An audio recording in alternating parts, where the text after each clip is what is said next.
موجودہ سینیریو میں اس وقت اگر ہم غور کریں تو پیپلز پارٹی اور نون لیگ، کیونکہ یہ عرصہ دراز سے پاکستان کی سیاست میں موجود ہیں، ان کو ایک سیکنڈ لائف ملی ہے اپنے سیاسی اقدامات کو پروف کرنے کے لیے، اپنے سیاسی مقام کو پروف کرنے کے لیے ان کو دوسری لائف لائن ملی ہے۔ عمران خان نے جس طریقے سے لاسٹ 10 ایئرز میں، پورے ایک ڈیکیڈ میں پاکستانی سیاست میں ایک ہلچل مچائی تھی، اس میں اب ایک بریک لگتا ہوا نظر آ رہا ہے، اور لازمی بات ہے یہ بہت سارے لوگوں کے لیے ڈس اپوائنٹنگ بھی ہوگا جو عمران خان کے سپورٹرز ہیں، وہ ڈس اپوائنٹ بھی ہوں گے، لیکن اگر پریکٹیکل گراؤنڈ میں دیکھیں تو عمران خان نے بھی باتیں کرنے کے علاوہ ایسی کوئی چیز نظر نہیں آتی جس کو ہم کہہ سکیں یا عمران خان کی سیاست کے سپورٹ میں لا کے کھڑا کر سکے کہ عمران خان نے پاکستان کے لیے یہ بہتر جسٹیفائی نہیں کر سکتے، جسٹیفائی نہیں کر سکتے۔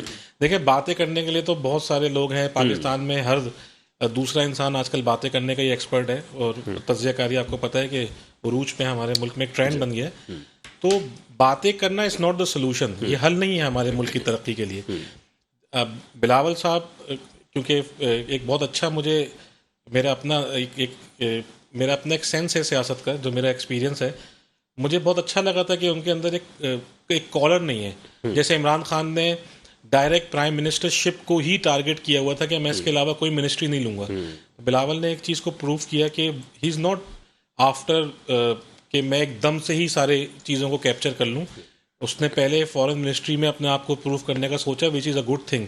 اس سے پتہ یہ لگتا ہے کہ ہمارے فیوچر کی جو سیاسی قیادت ہے وہ لینینٹ ہیں، اوپن مائنڈڈ ہیں، دل کے آپ کہہ لیں کشادہ ہیں، تو لگتا تو یہی ہے کہ آگے ان سے کچھ بہتر ہو جائے، لیکن جیسے کہ ابھی ہم پھر آن پیپرز اور آن بک اگر دیکھیں تو آلموسٹ 6 months ہو چکے ہیں ان کو بھی دوبارہ حکومت میں آئے ہوئے، اور ایکسپیکٹ نہیں کیا جا رہا تھا کہ پیٹرول وہیں کا وہیں اور ڈالر وہیں کا وہیں رہے گا۔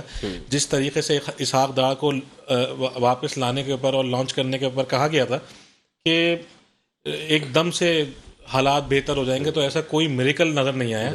اور ایک چیز جو بہت الارمنگ ہے پبلک پوائنٹ آف ویو سے، میں نے 2-4 دن پہلے ایک ٹویٹ بھی کی تھی اور مجھے کافی اس پہ اپریشیٹ بھی کیا تھا لوگوں نے کہ یہ بات ٹھیک ہے، اچھی بات ہے کہ فوجی اور جو بھی سویلین معاملات ہیں وہ بخوبی انجام پا گئے۔ اب ہمیں ریئل مسائل کی طرف دیکھنا ہے، یہ عوامی مسائل نہیں تھے۔ عوام کے جو ایشوز ہیں وہ سب سے بڑا، آپ نے بہت اچھی بات کی، سب سے بڑا مسئلہ ہی عوام کا جو ہے اس وقت اکنامیکل کرائسس ہے۔ بندے اس وقت جو چیز پہلے آپ کو 100 روپے کی پڑتی تھی وہ 300 روپے کی ہو چکی ہے، یعنی کہ آپ آلریڈی پبلک کو دیکھیں تو وہ بجٹ سے آؤٹ چل رہے ہیں اپنے۔ تو اگر اس کو یہ کیپچر نہیں کریں گے، اگر ان فیوچر ابھی آئی ایم ایف سے ان کی جو ابھی میٹنگ ابھی جو ایکسپیکٹڈ ہے، بالکل نیکسٹ ویک میں ان کی میٹنگ ہے، اگر تو یہ اچھا ابھی تک تو عمران خان پہ ملبہ ڈال لیتے، ٹھیک ہے، فیبروری والی میٹنگ ٹھیک ہے، عمران خان کی حکومت کی طرف سے وہ طے ہوئی ہوئی تھیں، پیٹرول کے پیسے بڑھنے تھے، ٹھیک ہے، بجلی کی قیمتیں بڑھنی تھیں، فائن، آپ نے سارے جو ملبہ تھا وہ ہمیشہ کی طرح پچھلی حکومت میں ڈال دیا، ٹھیک ہے۔ اب جو آپ ڈیل کرنے جا رہے ہیں یہ پالیسی اب آپ کی ہوگی، یعنی کہ اس وقت کی جو گورنمنٹ ہے پی ڈی ایم کی، now they will be responsible. اب جو بھی وہ طے کر کے آئیں گے اب اس کے ذمہ دار وہ ہوں گے۔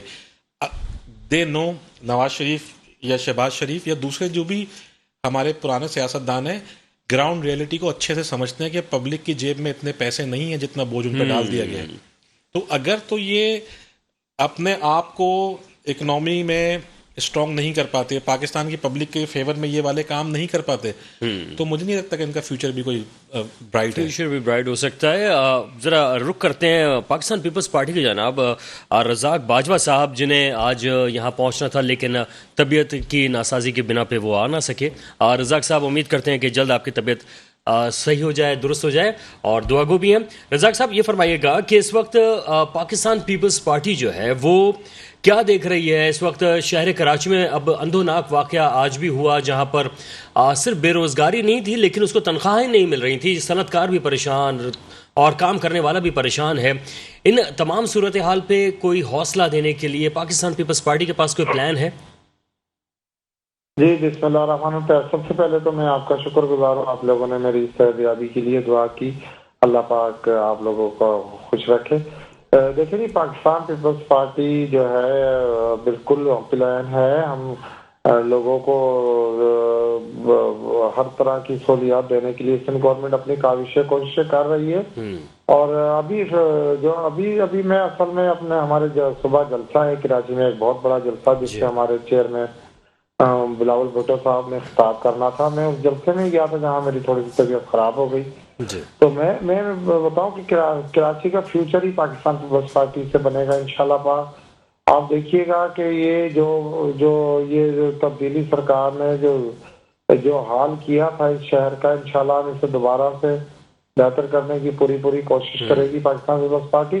کل کراچی کی عوام بہت بڑی تعداد میں باہر نکل کر نشتر پارک میں انشاءاللہ جلسے میں شامل ہوگی اور وہ یہ ثابت کر دے گی یہ شہر جو ہے وہ معد وطن جماعتوں کا شہر رہا. وہ جو خودکشی کا معاملہ اور جو بے روزگاری کا معاملہ اور جو تنخواہ نہ دینے کا معاملہ، اس پر چیف منسٹر صاحب نے جو ہے ایکشن لے لیا ہے. انشاءاللہ اس کی انکوائری ہوگی اور اس میں جو بھی ادارہ ملوث پایا گیا ہمارا اس پر بالکل سرکاری سطح پہ اس کی حالت میں تجزیہ کر کے اس کو انجام تک پہنچایا جائے گا. لیکن یہ بات بالکل درست ہے کہ ملک میں مہنگائی بہت زیادہ ہے، بے روزگاری بہت زیادہ ہے، جس کی وجہ سے عام اور غریب آدمی کی زندگی. لیکن اس کا ذمہ دار کون ہے؟ میں یہ گزارش کروں گا، اس کا ذمہ دار کون؟ جی یہ ہم بھی جاننا چاہیں گے، اس کا ذمہ دار ہے کون؟ آپ کی نظر میں کون ہے جناب؟ میری نظر میں اس ساری بے روزگاری، مہنگائی، خودکشیوں کا جو ذمہ دار ہے وہ ہماری سابق حکومتیں تھیں جنہوں نے عوام کو جھوٹ کے سہارے جو ہے انہیں اپنا لولی پاپ دیتی رہی. آپ دیکھیں کس طرح تحریک انصاف نے جھوٹ کا سہارا لے کر. اچھا، لیکن آپ نے ایک جملہ صحیح کہا کہ سابقہ حکومتیں، آپ نے صرف حکومت نہیں کہا. اگر آپ صرف حکومت کہتے تو یقیناً پھر سوال یہی بنتا کہ اس سے پہلے بھی جو بے روزگاری کی وجہ سے خودکشیاں ہو رہی تھیں، تو کیا اس وقت کوئی پالیسی بنانی چاہیے تھی، چاہے وہ پی ڈی ایم کی سیاسی جماعت ایک پلیٹ فارم پہ ہے، تمام جماعتیں کہیں تو پہنچے کہ ملک کے اندر کم از کم اگر آپ ویسے روزگار نہیں دے سکتے تو کم از کم جو اشیاء خورونوش ہیں اس کی قیمتوں کو کم کر دیں کہ عام آدمی کی دسترس میں ہو.